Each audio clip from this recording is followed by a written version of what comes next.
یہ تو خمینی صاحب نے کیا ہے، آیت اللہ خمینی صاحب نے، کہ انہوں نے یہ ایران کے شیعوں کو باور کرایا کہ بھائی جب آئیں گے حضرت مہدی آ جائیں گے، لیکن ہم اب ہاتھ پر ہاتھ رکھ کر بیٹھے رہیں، باطل کو چیلنج بھی نہ کریں،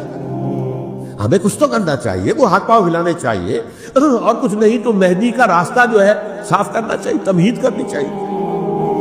ان کے راستہ ہموار کیا جائے۔ تو یہ ان کی بڑی عظمت ہے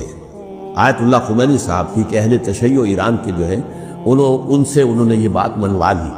کہ ہم بالکل انرٹ نہیں بیٹھے رہیں گے، بلکہ اپنے نائب امام قرار دے کر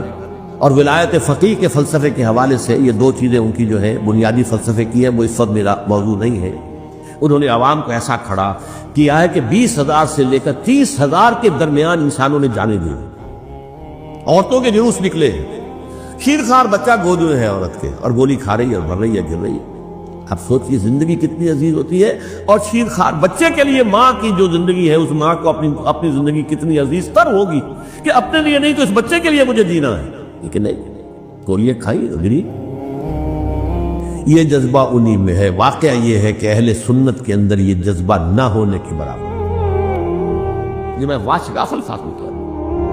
پورے عالم اسلام میں صرف شیعہ ایران ایسا نکلا ہے کہ جس نے بادشاہت کا خاتمہ کیا، باقی سعودی عرب میں بادشاہت بیٹھی ہوئی ہے، ڈٹ کر بیٹھے ہوئے، اربوں ڈالر کا ایک ایک محل بنتا ہے ان بادشاہوں کا، اور سنی سن ہے، سن، کوئی حرکت نہیں۔